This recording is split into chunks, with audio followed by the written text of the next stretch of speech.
تبارك وتعالى والذين جاهدوا فينا لنهدينهم سبلنا وإن الله لمع المحسنين. قال الله تبارك وتعالى واعبد ربك حتى يأتيك اليقين. وقال الله تبارك وتعالى واذكر اسم ربك وتبتل إليه تبتیلا. اللہ تعالیٰ نے فرمایا کہ جو لوگ ہماری راہ میں کوشش کرتے ہیں ہم ضرور انہیں اپنے راستوں کی طرف ہدایت کرتے ہیں، اور بلا شبہ اللہ تعالیٰ نیکوکاروں کے ساتھ ہے. اور فرمایا اپنے رب کی عبادت کر یہاں تک کہ تجھے موت آ جائے.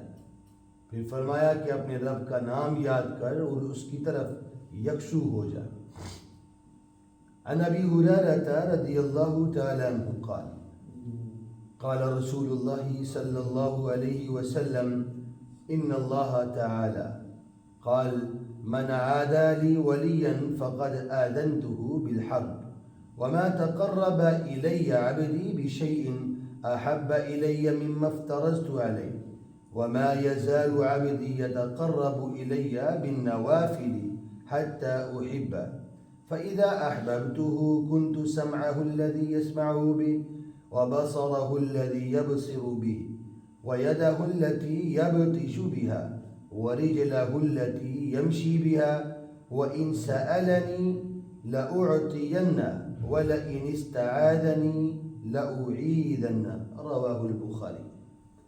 ابو ہریرہ رضی اللہ تعالیٰ عنہ سے روایت ہے، فرماتے ہیں کہ رسول اللہ صلی اللہ علیہ وسلم نے فرمایا کہ اللہ تعالیٰ نے فرمایا کہ جس شخص نے میرے کسی دوست سے دشمنی کی میرا اس سے اعلان جنگ ہے. میں نے بندے پر جو چیزیں فرض کی ہیں ان سے زیادہ مجھے کوئی چیز محبوب نہیں جس سے وہ میرا قرب حاصل کرے، یعنی فرائض کے ذریعے میرا قرب حاصل کرنا مجھے سب سے زیادہ محبوب ہے، اور میرا بندہ نوافل کے ذریعے سے بھی میرا قرب حاصل کرتا رہتا ہے حتیٰ کہ میں اس سے محبت کرنے لگ جاتا ہوں. اور جب میں اسے محبت کرتا ہوں تو اس کے ذوق، عبادت، فرائض کی ادائیگی اور نوافل کے اہتمام کی وجہ سے میں محبت کرتا ہوں. تو اس کا نتیجہ یہ ہوتا ہے کہ میں اس کے وہ کان بن جاتا ہوں جس سے وہ سنتا ہے، اس کی وہ آنکھ بن جاتا ہوں جس سے وہ دیکھتا ہے، اس کا وہ ہاتھ بن جاتا ہوں جس سے وہ پکڑتا ہے، اور وہ اس کا وہ پاؤں بن جاتا ہوں جس سے وہ چلتا ہے. اور اگر وہ مجھ سے کسی چیز کا سوال کرے تو میں اسے وہ ضرور عطا کرتا ہوں، اور اگر کسی چیز سے پناہ طلب کرے تو میں اسے ضرور اس سے پناہ دے دیتا ہوں. یہ حدیث قدسی ہے جو بخاری کی کتاب میں موجود ہے، اور مزید ستہ کی کتب کے اندر بھی یہ حدیث ہے. ابو ہریرہ اس روایت کو نقل کرتے ہیں. رسول اللہ صلی اللہ علیہ وسلم نے اس کے اندر بڑی چیزوں کو بیان فرمایا جو اللہ تعالیٰ کا ایک پیغام ہے. اللہ تعالیٰ فرماتے ہیں کہ جو میرے کسی بندے کے ساتھ دشمنی کرتا ہے تو میرا اس کے ساتھ اعلان جنگ ہے. اللہ کا بندہ کون ہے؟ یعنی کہ اللہ کا ولی. اب یہ ہے کہ اللہ کا ولی کون ہوتا ہے؟ کیا یہ کوئی اور مخلوق ہے؟ صرف اللہ کے نبی جو ہیں وہ معصوم عن الخطا ہیں، یعنی ان سے کوئی گناہ سرزد نہیں ہو سکتا. اس کے بعد صحابہ کی جماعت ہے جس کو محفوظ عن الخطا کر دیا گیا، یعنی کہ خطا تو ان سے ہو سکتی ہے لیکن اللہ تعالیٰ نے ان کو محفوظ کر دیا تھا، گویا کہ وہ گناہ نہیں کرتے تھے. اور اس کے بعد کوئی محفوظ یا کوئی معصوم نہیں ہے، کسی سے بھی کچھ بھی خطا اور گناہ ہو سکتا ہے.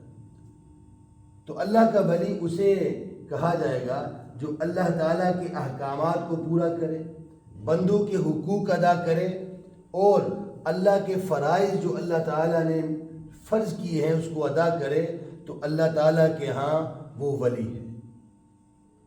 ولی کے لیے کوئی خاص اذکار نہیں ہے، ولی اللہ بننے کے لیے کوئی خاص جو ہے وہ ایک مشن نہیں ہے، کوئی خاص طریقہ نہیں ہے.